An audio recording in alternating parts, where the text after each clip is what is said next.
The difference between success and failure, especially when it comes to hiring people, is truly committing to this. Your core values will attract the right people if you truly commit to them and you wear them around like a badge of honor. Welcome to the Seven Figure Flipping Podcast, where we take you behind the scenes of wholesaling and house flipping businesses. The systems and automation that we discuss will help you build a real business instead of another job for yourself. From beginners to those doing hundreds of thousands a year, we go deep into the details and strategies that are working today. And now your host, Bill Allen. Hey everybody, welcome to the Seven Figure Flipping Podcast. This is Bill Allen, and today what I've got for you is we're going down this leadership path, and it started with Jocko. We put out the podcast with Jocko, and him and I talking about leadership and going through his laws of combat. And then the last podcast that I just sent out was Dan Coleman and I, so the EOS coach that we hired in Blackjack, and him and I talking about structuring the company. He talked about these three pillars. Everybody needs a coach, whether it's a CPA, whether it's a attorney, it could be EOS implementer like him, all different kinds of things, business coaches, peer-to-peer network. So the mastermind groups that we're in, anybody that you can go to, an accountability group that is peer-to-peer network, and then also operating on a system. Really cool stuff. From obviously EOS is the system that we operate on, from the book Traction by Gino Wickman. And we talked about that stuff. So then what it dawned on me is we talked about this stuff, this leadership. We talked about growing a company. We talked about Dan talking about running on a system and what it looks like from a big company. But what a lot of people are struggling with right now is building out their team and how they build their team and who to hire and how they attract the right talent and what to ask and things like that in the interview process. So what I thought we would do is go back to Flip Hacking Live this year. We're just coming off this event. We're just 3 weeks out of that event right now, and go back to my presentation that I did with Nate Johnson, my COO, about how to build the right team. And we talked about growing, how we went from doing 1.3 to 2.3 million on the right team. So how to make an extra $1 million with the right team. And what we dug into was a lot of different concepts and ideas, and try to show people how we hire people, what we talk about, what we look for, and how we do it, because that is the number one thing. People say they want systems, they want process, they want all of these things, but you need the right people around you. If you're going to grow, you can hit a certain level on your own. You can hit a certain level with a couple people. You can hit a certain level with maybe not the exact people that you need to hit the next level, but you can just, like a B player or C players, you can get to that level. But if you want to get to the next level and bust through all those ceilings, we talked about hitting the ceiling on the podcast with Dan Coleman, is we're always going to hit that ceiling, and finding the right people, hiring, training, leading the right people. That's the next step in your business. So if you want to grow, if you want to scale a business, it's got to be around people, and then it's got to be around the right people. And you've got to be casting that vision and all of the things that Nate and I talk about in this presentation. So I wanted to bring you back to Flip Hacking Live. I know we shared Chad's presentation and Val's, and now what I want to do is I want to share mine and Nate's presentation at Flip Hacking Live for you guys. And we didn't live stream this. We didn't put it out there anywhere. So nobody's seen this until now unless you were at the event. So hopefully you guys get a ton of value from this, and you see the kind of culture and concept behind what we're doing and how we're growing our company and picking the right people and leading and casting that vision for those people and how we do it. Okay, so here's the presentation with me and Nate at Flip Hacking Live 2019. I hope you guys enjoy it. I hope you guys all understand what just happened right there. Mike got extremely vulnerable there with you guys all on stage. Like, I couldn't believe the numbers that he was showing. Not only did he break down like all the KPIs that you need to have in your business to encourage you there, but he explained, like, he got vulnerable and shared how he didn't have that stuff, how he'd failed earlier in his career, right? A few years ago. And some of those numbers he's showing on the screen, you guys took the pictures of, like, he's showing you actual screenshots. Some of those were like deals that he still has in the pipeline today, right? If he was worried about one of you guys going and ripping off one of his deals, right? That's crazy. And the money he's actually making, right? Like, I couldn't believe the level of transparency of that. So that's why I wanted you guys to give it up and really give it to him. So thank you, Mike. That's awesome. Who's having a good time here today? Been good? Mike brought it. Okay, so if you guys had a good time yesterday, I've talked to a lot of you guys yesterday afternoon, and everybody's confirming they had a good time. In fact, one guy told me this morning, I forget what his name was, but he was telling me, he said, my first time here, but he said, I was skeptical, There he is right there. Raise your hand, right? This is the real conversation. He said, I was skeptical. He says, Andy, I got to tell you, I didn't know who you guys were. I was skeptical about coming to this event. He says, but all the things that happened to me yesterday, just yesterday alone, like hands down, like worth every penny, worth all of my time to come here and do that. True story, right? True story. Thank you. So, thanks. So if you enjoyed yesterday, you've already enjoyed this today. All of this has to do with Bill Allen's like leadership and vision and completing all this, doing all this for us, right? We know that Bill's been present yesterday and today, and we're about to welcome him back on the stage. But there's a person that's coming on the stage with Bill who has not been on the stage. You guys have not seen him yet, but I want to tell you guys that he is the underlying reason that all this stuff is happening. Bill is here, he's in front of everything, he's making things happen, he's working really hard, but he could not be doing that without his amazing team. And his amazing team right now is being led by a man named Nate Johnson. Nate Johnson is not only an awesome leader for Bill's team, and all of Bill's team that's here, they can probably attest to that, right? But he is the reason, right? He is also just an amazing, genuine human being. So I met Nate for the first time a few years ago, and I'm skeptical when somebody brings in a new C.O.O, they're gonna run their company. I'm like, it could go good or it could go bad, but Bill was really confident with Nate, and the first time I met Nate, it was confirmed. He's just an amazing human being, he's an amazing leader, and I love Nate Johnson. So I want you guys help me give a warm welcome to the stage, Bill Allen back to the stage, and for the first time, Mr. Nate Johnson coming to the stage. Everybody give it for him, give it up for him. Give it up for him. Get him up for him. There he is.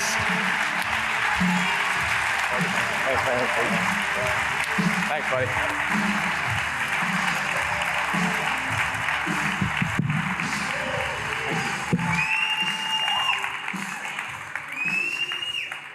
All right. You all right? Let's do it. You feel good? Let's do it. You ready? He's in the back getting pumped up. Morning, guys. Told me he was gonna wear a suit today, so I wore a suit. And then he shows up in jeans. I was like, what's up, man? Why'd you wear jeans? You told me you were wearing a suit, so I dressed up. He said, I lost too much weight, man. They didn't fit. Probably something I should have checked out before I got He here. actually said, I was swimming in them, dude. I couldn't wear them. I tried them on a week ago. Awesome stuff. So, all right, here's what we're gonna talk about today. And I know that I've been kind of teasing this presentation for a while. And it was just amazing when we look back on what we've done over the past few years. Nate came in about like 2 years ago now? Almost 2 years, yeah. A little under 2 years ago, came in as the C.O.O. of my company. So you guys heard the story. I had gone from one deal to 67 deals to just under 700,000 to 180 some deals at 1.3 and then 2.3. That was his year that he came in, that we moved up from 1.3 to 2.3. So, and then this year we'll do close to 3 million. So on this, about the same number of deals still. Right. So for us, it was just a constant battle of bringing in the right people and figuring out getting the right people in the right seat. Mike Simmons just talked about the EOS a little bit. He talked about some rocks and scorecards and things like that. So that's the model that we operate off of. So a lot of these things are going to come from that kind of model. But what I want to share with you, we took the time to look back and say, what was it that did this? How did we do it? What exactly was it? And let's give it to them. Because you guys can use this if it's just you and you're hiring your first person, or you already have a company at 5, 6 people or 10, 12 people. You can apply this in different ways, but with the same kind of strategy and mentality. So we're going to show you guys how to make an extra $1 million with the right people in your business. Yep. But right now, we're going to show you our interview process. So, final leg of the interview process for Blackjack Real Estate. Got to see what you're made of. Got Daniel out here flipping tires. He's already puked once. Had to see if he's got any guts. He's getting after it. We'll see if the offer still stands after this. So just do that. That's it. That's it. See if they make it. Get them to flip some tires. And by the way, that was stage 1 of that interview. Stage 2, there's a follow-up video that we're not going to show you because he did puke twice. And hopefully that never gets out because do we hire him? He made it. So we're on the 3 puke policy, the 3 strikes. Yeah. So only 2 is okay. So he accepted. He's going to be our new dispositions rep. So we'll see how he does. Young, motivated guy. But that's the kind of dedication that you see. So, all right. So what I'm going to talk about today is the who, not the how, and the why and the when. So I'm going to explain that to you. So what I want you guys to get out of this is the who, not the how, and the why, and the when. So understanding that, if you can walk away from this understanding that and grasping that concept, then that's the framework and structure of what you guys need. So what I look back at, so this is a chart for our profit, and this is just a snapshot. This is gross profit snapshot from November of last year to August of this year. Can you see the roller coaster that we were on at this time? This is not steady production. If you look at those months in red, those are negative. Those are months that I lost money, the company lost money. And do you see the step down? So we saw November, we're in this trajectory, this upward growth, right? November to December, it's looking good. We hit almost 300,000. My goal was figuring out how to do $300,000 in the months. We want to do that consistently to hit our $3 million. We had a $3.5 million goal this year. So it was looking good come December. And then January, we started falling down. We hired a few new people in December, brought them into the team. Started dropping, then February started dropping, then March dropped. Yep. And that was January, February, March. We had our quarterly meeting in March. And we said, what's going on actually in December? We're watching this drop. Right. And then come March, we had one of the new guys that we had hired, came to the quarterly meeting and said, the day after that meeting, I quit. I don't like the way that you guys are treating me. I don't like the input. We are open and honest at our quarterly meetings. You guys heard some of those core values. We talk about that stuff. And I challenged him. I said, look, all I care about in the dispositions role is that you do every single thing that you can to sell that contract. You could slide it across the table to the acquisitions rep and say, this is not a good deal. We overpaid. It's not a good deal. I did everything that I could to sell that contract. Everything in my nature, everything that I knew, everything to sell it, and I couldn't sell it. He didn't like answering questions about why he wasn't hitting his numbers. I didn't feel like he could do that. And so I gave him some coaching. I said, have you tried this? Maybe you should do this, and this. And he said, okay, he was listening. Next day, he said, I didn't like the way that Bill was talking to me.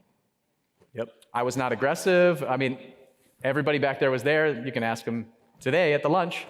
But I was just shocked. I said, what? No, he didn't like being held accountable. He didn't like being challenged. He didn't like being checked. And because of that, he's not the right fit. And he weeded himself out.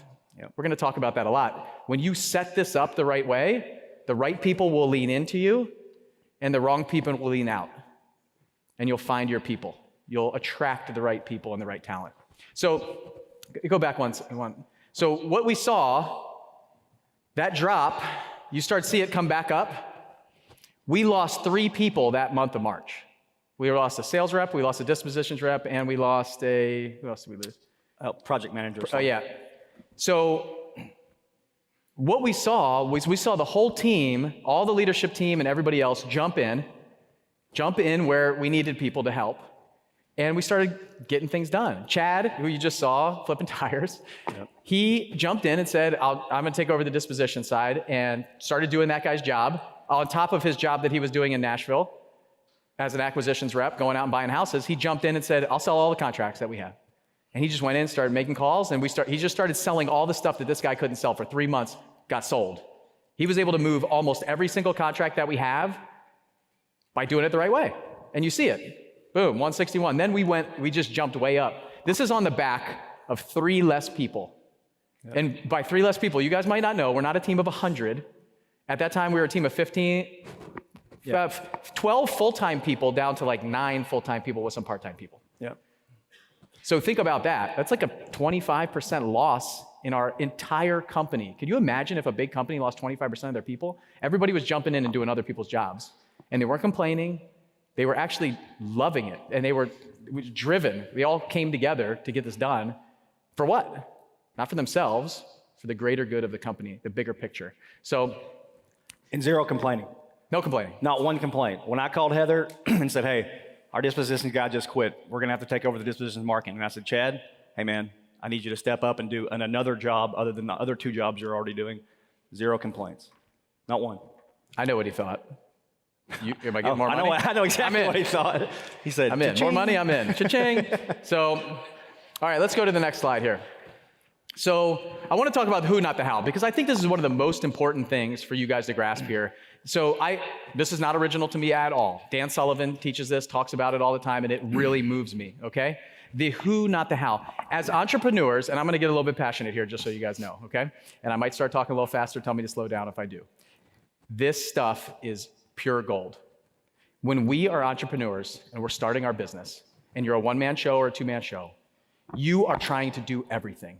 You think you gotta learn everything. You got this idea. So as an entrepreneur, you get this idea, right? You get this idea, and then you wanna go do this idea. What do? You start trying to learn it. Oh, I gotta set up CRM. Okay, how do you set up CRM? I gotta go do marketing. How do I do marketing? I gotta get the buyers list. How do I do buyers list? You do all of these things, and you try to figure it out on your own. And you try to learn it and do it all. And what happens? You don't know how to do it. You don't have the next step. You don't understand it. So you get stuck in this loop. There's 10 different things. There's 20 different things. You guys are probably all thinking right now, you're like, there's 10 different CRMs that I could buy. I don't even know which one to buy. I could buy this one, and Mike just said Podio, and then somebody else said something else at dinner last night, and there's another one, and I'm tired. I'm just gonna go over here and sit down, right? You procrastinate, then you quit. And then you say, you know what, that idea is probably not that good of an idea. I'm just gonna go do something else. I'm gonna have another idea later. And that's what entrepreneurs do. They have hundreds and hundreds of ideas all the time, and they don't execute on any of them because they don't know the how. They think they need to know the how. Does that sound like you? Who feels like that right now? Like, oh my God, yesterday, everybody talked about marketing. I was like, I don't even understand how to open my Google and put in this website. Yeah. Hopefully that's not you, but it could be. So, like, you guys are at a place right now. I know it. Look, I get there too, but you know what I have to do? I have to understand that I don't need to know the how at everything. If you were at the VIP lunch yesterday, you asked me questions, and I said, you've got to find the right people. You don't need to understand everything. Do not strengthen your weaknesses. Focus on your strengths. Everybody says, go focus on your weaknesses and make them stronger. No, don't do that. Go focus on your strengths and forget about your weaknesses. Strengthen your weaknesses with other people. So it's not about finding the how and understanding the how. It's about finding who already knows how to do that. Who knows how to do that?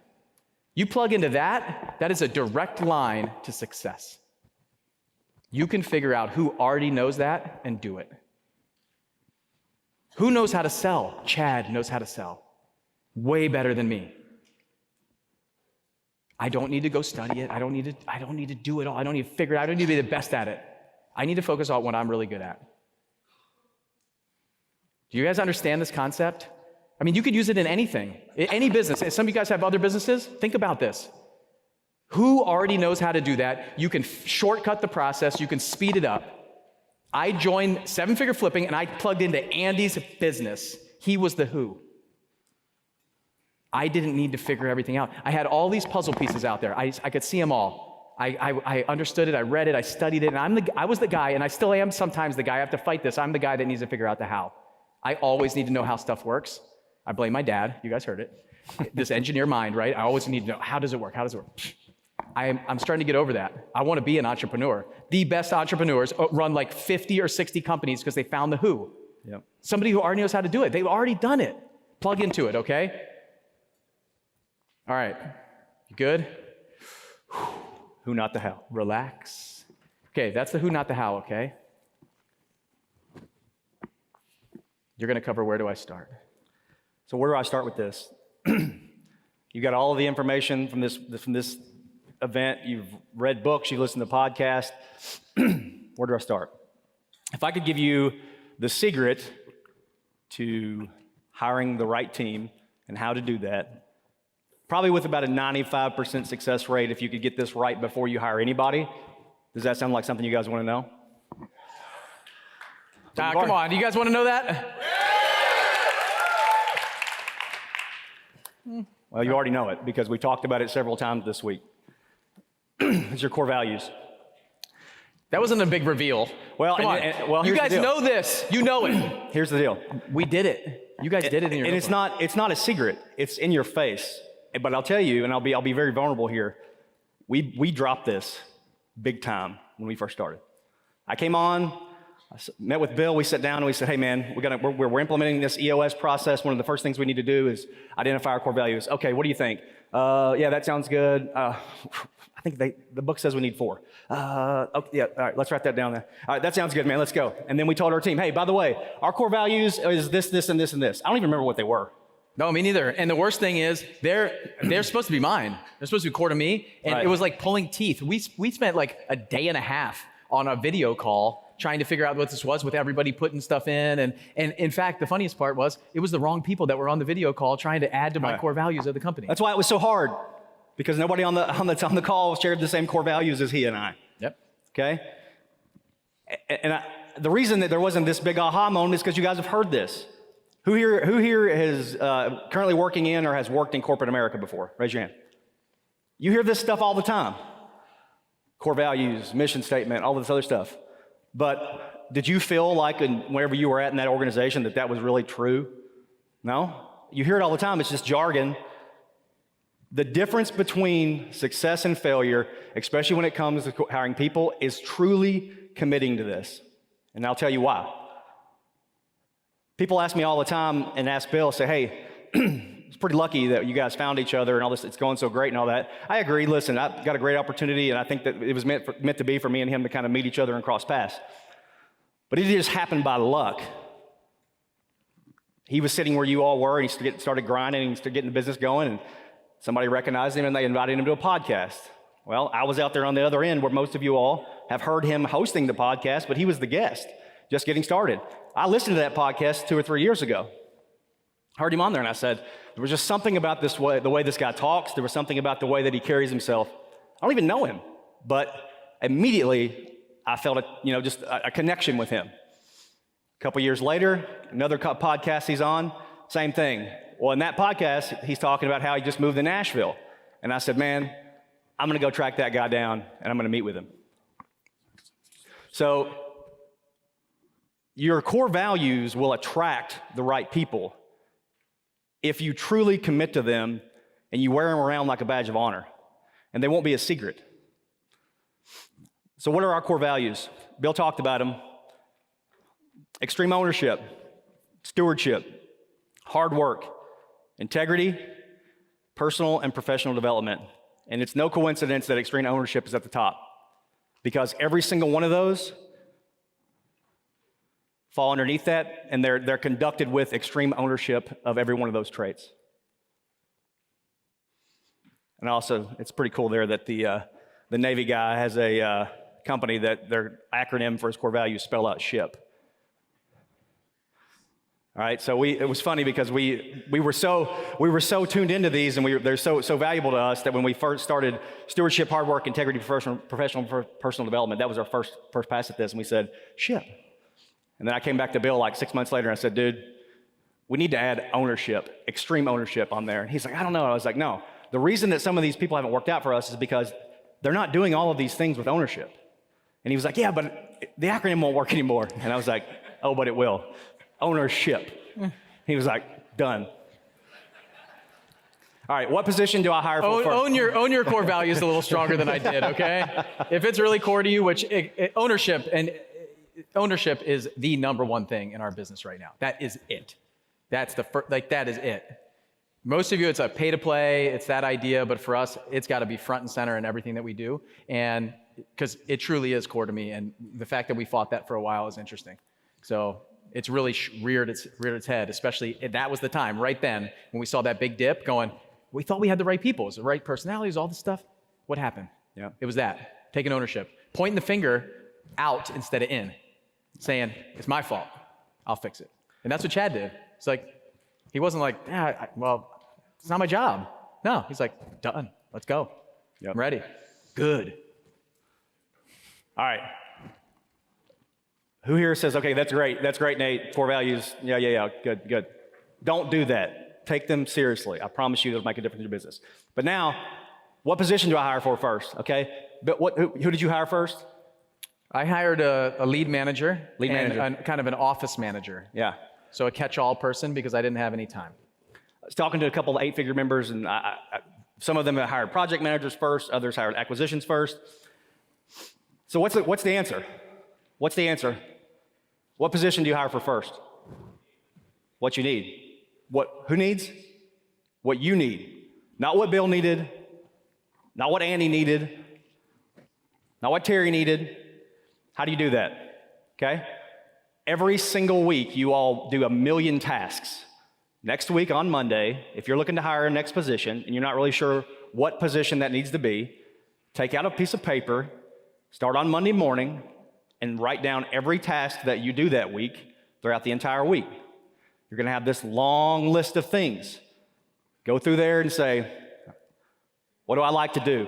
Which one of all these tasks that I'm doing that I actually like to do? Which ones are you good at? Because there is a difference, right? What don't you like to do? I promise you there's a lot of tasks on there that you can circle that you're not a fan of doing, right? Especially if you're the owner of the company. And there's a little bit of vulnerability that comes in this last one. You really need to be honest with yourself. What do you suck at? Seriously. Bill sucks at answering the phone. No doubt about it. Right? My assistant has my phone all weekend, so if you sent me a text message or called me, sorry, she's got it. Yeah. I'm gonna jump in here real quick. You got to be careful as a business owner. You cannot give up everything that you don't like to do. Right. Okay? Do you hear that? You can't, just because you don't, as a business owner, you're gonna be doing a lot of things that you don't like to do, and you might just have to do that. So use this as a plan, and that becomes the job description. Until you're in a position to find the who. Exactly. Right.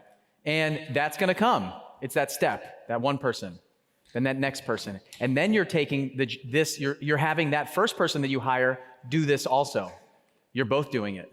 And then you're saying, okay, now what do I need next? What's that next person going to be? Maybe take some of their tasks and some of your tasks. Yeah.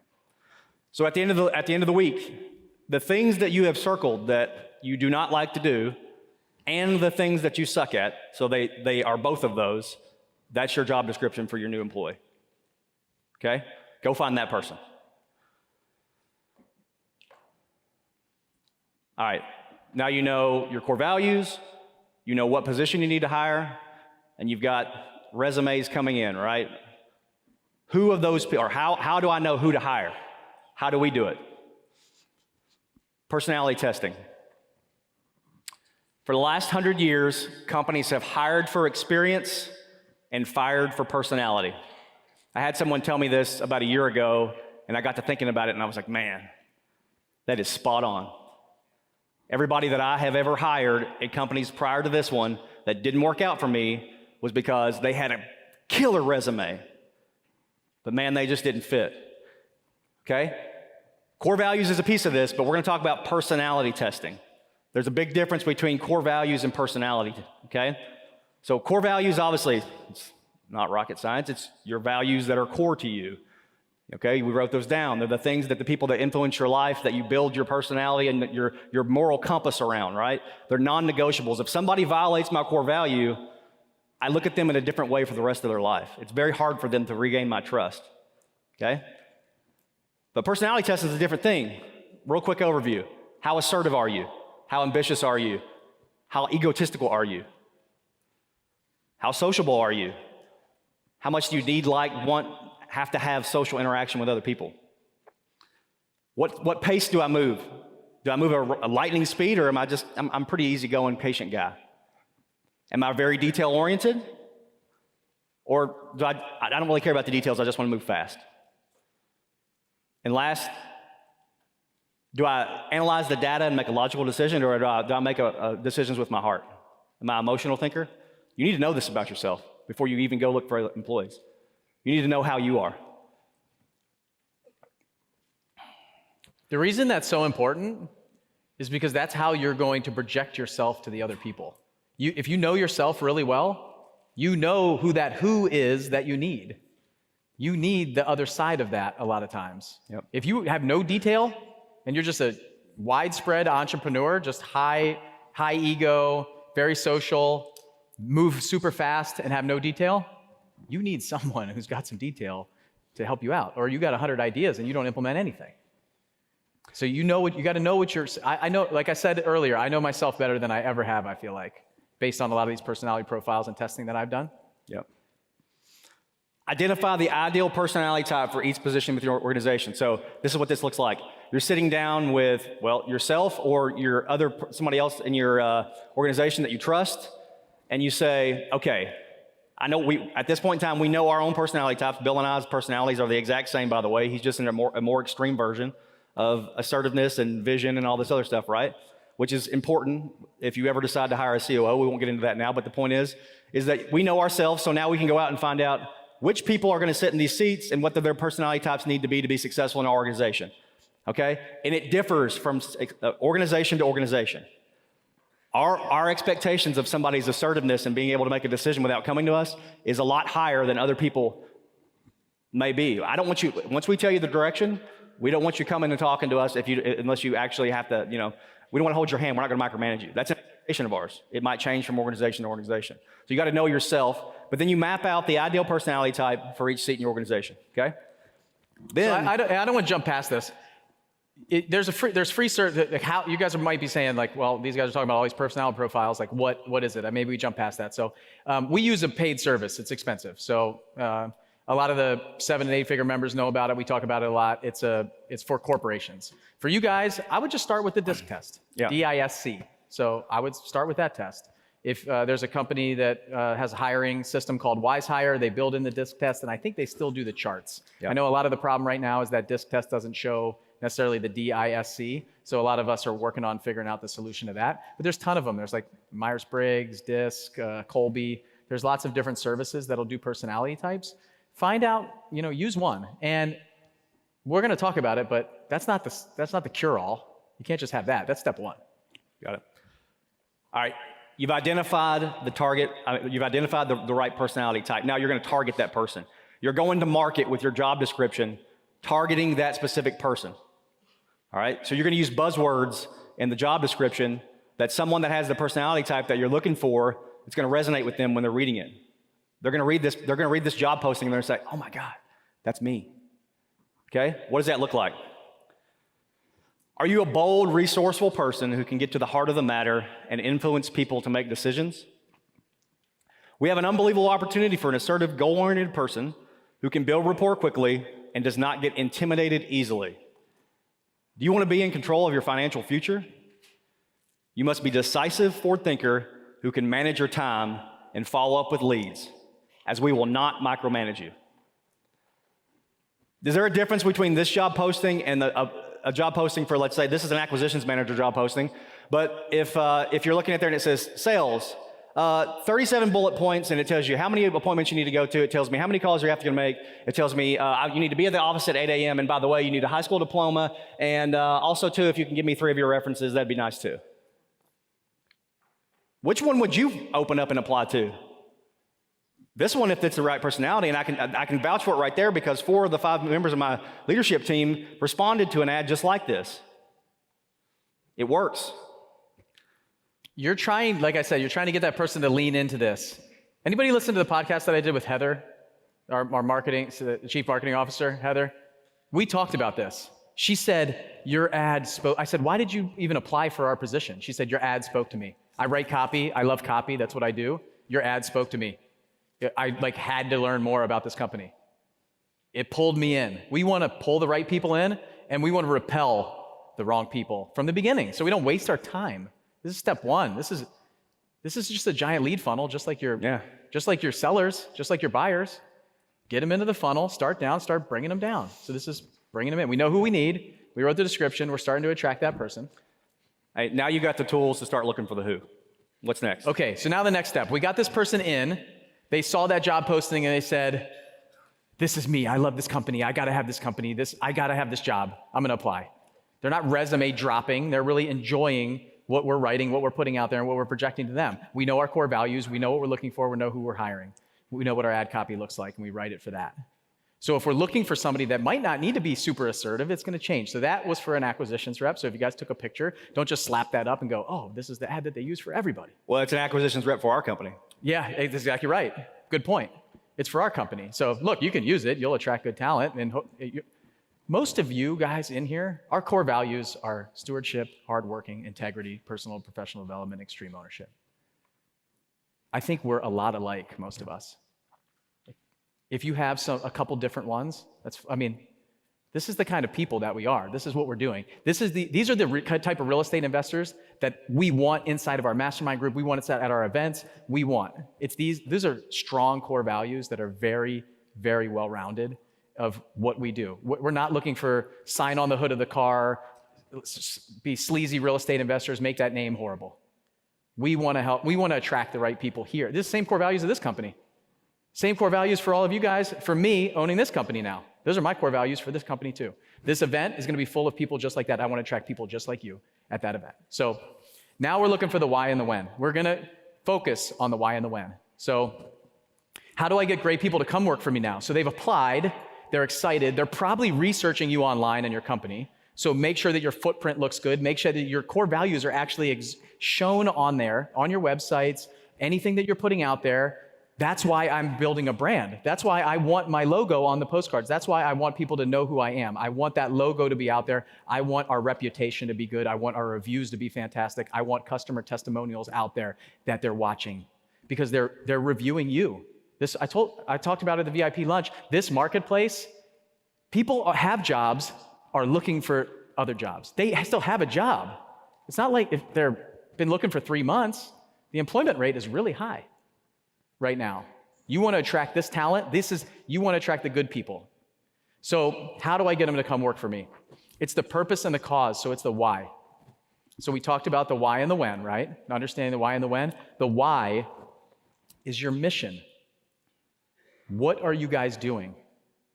Our purpose and cause is changing lives one house at a time. So now we've got on the phone with them, they've applied, we look at their personality profiles, they're a match. We get on the phone and we start talking to them. We look at their resume, we start talking on the phone with them. Who is this person? What kind of values do they have? It's more about the person than it is about their background. Like that resume is just because if they're doing sales, they gotta have some sales in their background. It's not like they just, they've been answering phones for a telemarketing company and they want to come do high ticket sales or something. It's the fact that they have some sales, that's just a pay to play. They get in, now we start talking to them. Who are they? What kind of values do they have? What are the core values? Does it sound like something that we want? So then we give that purpose and cause, right? They hear that and they go, oh, I can get behind that. That's incredible. I love that. So now we're starting to interview them, right? So they come in to interview. And what you want to do is we got to win them over, right? In this marketplace, it's not like all we care about is interviewing them, they're interviewing you too. They want to come on board with your company and you. Especially if it's just you. You got to cast a vision to get somebody to follow you on a startup company. I had to do this exact thing. I just didn't know that it was all this stuff that I was doing. I was talking at Denny's with Eunice, my original sales rep, and I said, this is who I am, this is what I'm doing, this is who I'm plugged into, this is what they're doing. I know that I can do that. And she believed me. She could see it. I was driven. She was drawn in by my core values and wanted to be a part of this movement that I was creating.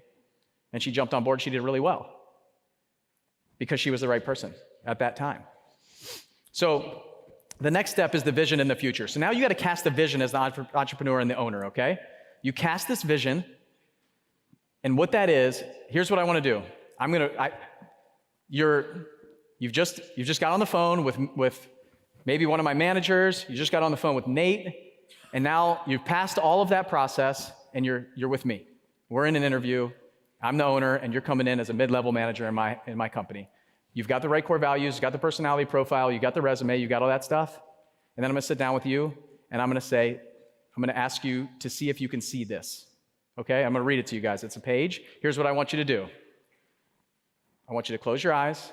I want you to imagine that you're at this interview with me, and then when I'm done, I want you to open them and say, I'm gonna ask you if you could see this, okay? All right, close your eyes, please. The date is December 31st, 2020, and we just finished the year with a gross profit of $10 million at a 25% profit margin. We're doing $1 million per market. We have 35 people and all the right people in the right seats. We're an EOS black belt at 90% strong in all key components. We have a world-class sales team following the Blackjack sales process. We have an innovative 30-day new market expansion blueprint. We have the top market reputation and a 5-star client experience. 2 new vertical integrations were launched this year. We have an inbound and outbound call center. Our Blackjack Gives Back program gave away 5 houses to Gold Star families this year. Our central headquarters was a location for our quarterly events, and we had an annual offsite company-wide team building retreat. We embrace an employee-first culture. We monetize every lead. Our operations department is systemized and extremely scalable.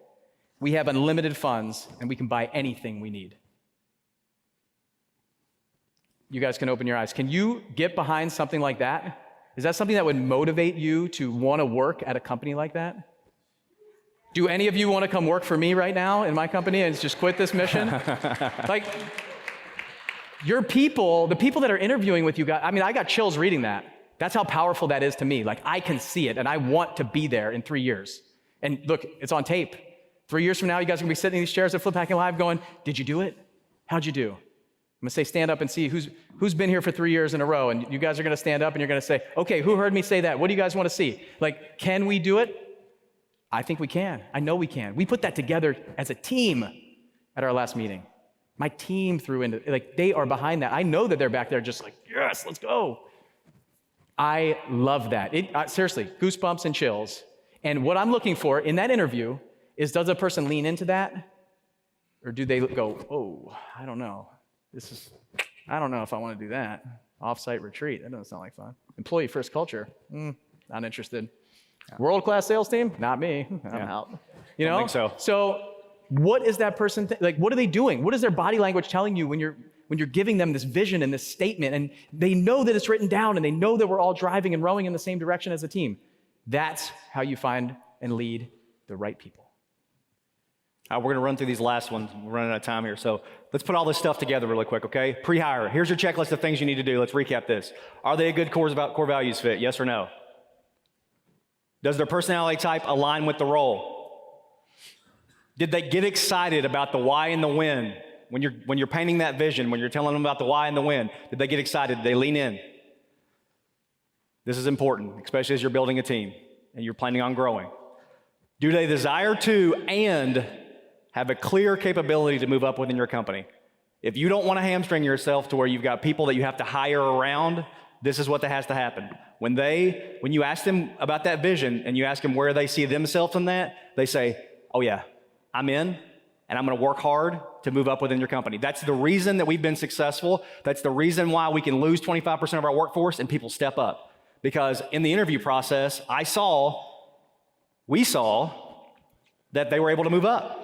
I interviewed Val, our lead manager, for our entry-level position. She just moved to America, and I could tell on the phone that she was going to be a manager in our company. I told Bill in the interview. I said, I'm hiring her now because I'm going to promote her in 3-4 months if she does what I think she's going to do. And she did, and she's here, and she's going to be talking today. Okay? This is it. This is super important here. If you want to shoot yourself in the foot with your hiring process, don't follow these things, because this is it. Take your time. Do not rush, and trust your gut. I can't tell you how many times I've not practiced what I'm preaching right now, and I've learned this the hard way. If there's something off about the person, there's something off about something, trust your gut. There's usually a reason why you're getting that reaction. Post-hire, train, delegate, empower, develop, and promote. Okay? And we do it around these two main kind of these books and these concepts here. So we use traction and extreme ownership. We're training our people exactly how to do it. We're delegating to them. Most importantly, we empower with delegation. Do not delegate something to somebody and then micromanage them. Let them make mistakes. Develop them. Lead management and accountability, okay? Promote them.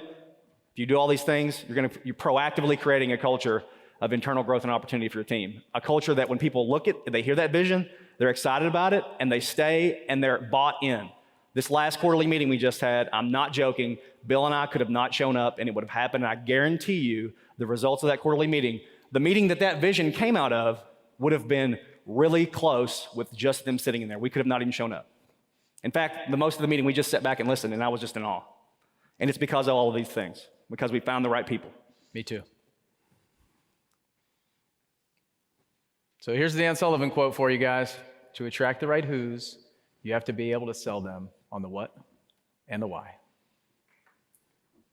And this is a picture of our awesome team at our monthly roundtable. We all get together on Zoom. And we're missing a few people here, but this is the incredible team that we have that's going to do almost $3 million.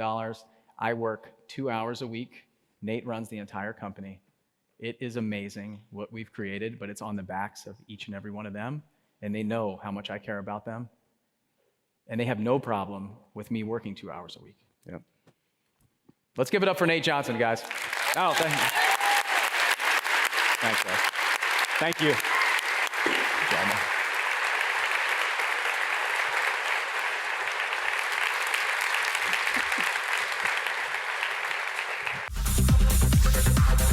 All right, that's awesome to watch again. I really enjoyed listening to that again, going through it again, hearing Nate and how passionate he is about what we're doing as a company. Really cool stuff. So that was our presentation for Flip Packing Live 2019, and we went through. If you guys didn't watch it on the video, I highly encourage you to go back and watch it on the video if you have the opportunity to.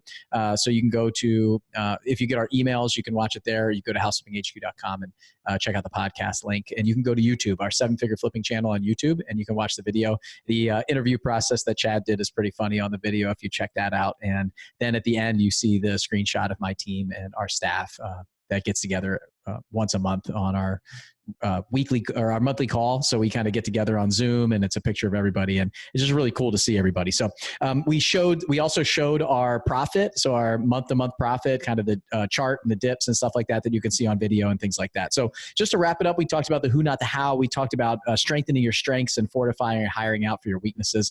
We talked about core values and how important they are, and the structure of how you got to start with that. That's really the start, is those core values. Then there's a lot of things on there on that presentation that you actually can do. So sit down, open a notebook, take out a piece of paper, write down what you're good at, what you're not good at, what you like to do, what you don't like to do, go through that and create kind of this job description and plan. We also showed our job ad. So that's kind of up there if you watch it on the video and things like that. And our process, the vision that you have to cast. I know that I've read that 3-year picture on the podcast before. So if this is the first one that you listen to, it's the first time you're hearing it. If you've been following us for a while and listening to me, then you've heard that 3-year vision. And it was just like reading it from stage, watching all those 600 plus people in there, close your eyes, and me say, do you want to come work for me? And have people kind of clap and get excited about that. That's exactly what I want. I want people beating down the door of our company saying, I'm looking to work with you guys. And that's what that vision, we should be casting that out. Are you casting that out in your company right now? Or are you just putting up an ad and saying, hey, you're going to be going into some crappy houses. You're going to be making some offers. I'm not so sure where we're going to be 6 months from now with the market. But please leave your corporate job right now, your pharmaceutical sales job, and come work with me, because I think you have the opportunity to make a lot of money, at least in the 6 months that I'm still going to be in business. Or are you casting that 3-year and 10-year picture? Like what does it look like? Think about who those people that you're hiring, what are they looking at? What are they seeing? What is around them about you and your company? What are you projecting out to the marketplace to hire them? Remember, we're winning them over just as much as they're winning us over in the interview.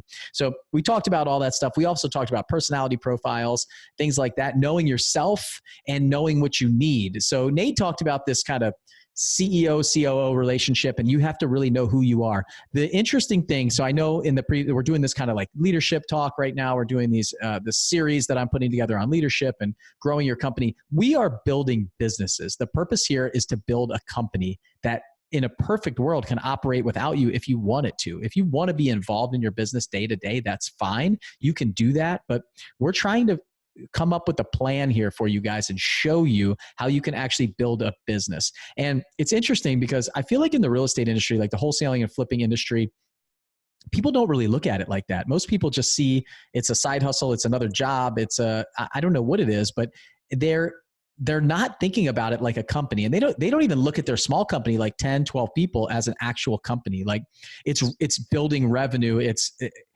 It's almost like what I hear inside the mastermind group sometimes that the people that I associate with is this person, like, how do I get this person to get on board to not want to leave and go do this job on their own, or leave and not ask for 30 or 40 or 50% of these profits and things like that. And I just go back to this, like if I worked for Starbucks, for example. I'm not sitting there going, man, they're charging $5.50 for a coffee, and we run 5,000 people through the store a day, and I make $12 an hour. Like, no, I work at Starbucks. I know that the company makes a lot of money. They have a lot of overhead. They have the building. They got to buy all the coffee. They got to employ all the staff. They got 401k policies. They got all these things. And it's a business, right? We don't look at it like that. Now, when somebody comes into my company, a lot of times people are like, well, how do I get these people to stay? Or how do I make sure that they're getting paid enough, or something like that? Like, look, you're running a company. You got to think of it like a company. What I love is that our last quarterly event, we're sitting down,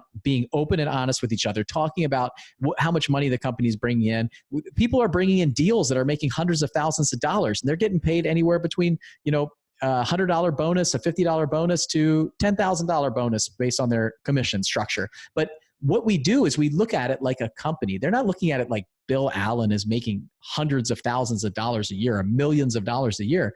They're keeping the company healthy. We're continuing to make money for the company, so we all have a job and an opportunity to grow and get better. So anyway, I realize I got on my soapbox a little bit at the end of this, but I'm incredibly passionate about this idea of building a company and building something that can run without you. And that's what this is all about. So what Nate and I talked about on there was that, and I've been mentioning it a couple times on the podcast, is a CEO, COO event. I really want to figure out how, if you're running a company and you're at a point where you're saying, look, I'm doing all the work, I'm tired, I want to figure out how to work less. I want to figure out how to hire this stuff out. I want to figure out how to do the things that you were talking about on this podcast to grow my company. I may have 5 or 6 people working for me. I got 100 people working for me. I got 200 people, whatever it is. If you're ready for that, you're ready for that kind of next level to hire that COO, this event is a no-brainer for you guys. So anyway, come check it out. It's December 6th and 7th. Go to dash2.com, dash2live.com, -2live.com. And it's just an in-person event. This is the first one that we're put on. We're not making it really big. We're going to keep it pretty small, a tight-knit group where we can actually work with you guys. Because the structure is, people might think that there's an onboarding process. There's this fixed plan there. You can bring on a COO and everybody's the same. It's not the same. If anybody, I'm telling you right now, the person that I hire to be my COO is widely different than the person that, let's say, Adam Ray needs to hire to be his COO, or Jeremiah Johnson, or Becca Shea, or Andy McFarland, any of those people. We have to figure out exactly what we're good at, how we communicate what we are. And it's very much a different process, a different structure, a different person that will mesh with those owners that would mesh with me and the way that I do things. So it's very specific to you and what it looks like. And then the structure of how we hire and train and do those kind of things is similar, but we're going to spend the first day and a lot of time on that, on figuring out who you are, knowing what it is, and then how do you onboard that person, and what are the first things that you need to do together to start growing that company? What are some of the lessons learned? What are some issues that are going to run into? So if you guys want to apply to attend that event, go to -2live.com, fill out an application, and then Nate and I will take a look at it and we'll be in touch with you guys. So that's coming up in a couple months. I'm really excited about that event. Nate and I have been working on this for almost a year now, and finally we're getting to the point where we can roll it out. And I think it's going to be a lot of fun. It's going to teach us a lot of stuff. We're going to get to know a lot of you a lot better. We're going to get to know this dynamic. We're going to be able to see what works, what doesn't work inside other companies as well. So we know over the last 2 years what's worked and what hasn't worked inside of our company, and skip the lessons that we had to pay a lot of money to learn, like hiring the wrong people, putting the wrong people in place, and just jumpstart that with for a company this size, this event is a drop in the bucket. It's a very easy, no-brainer decision to come out to Nashville and hang out and spend a couple days with us. We're going to do some cool stuff. We're going to have some fun together too. And it's just a great group of people. So -2live.com and check it out. Okay, thanks for spending the time on the podcast with me today. I hope you guys enjoyed that Flip Hacking Live presentation that we did.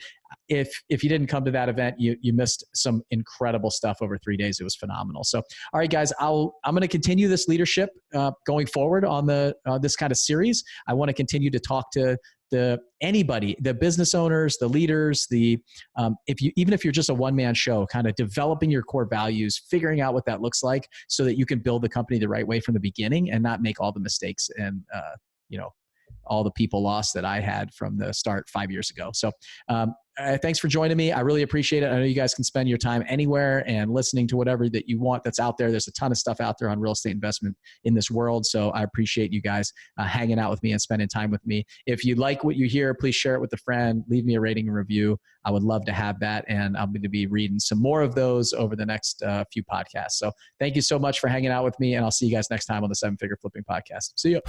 Thanks for listening to the 7-Figure Flipping Podcast with Bill Allen. If you want to grow and scale your house flipping or wholesaling business, check out more insider tips and strategies from the nation's most successful real estate investors at 7figureflipping.com.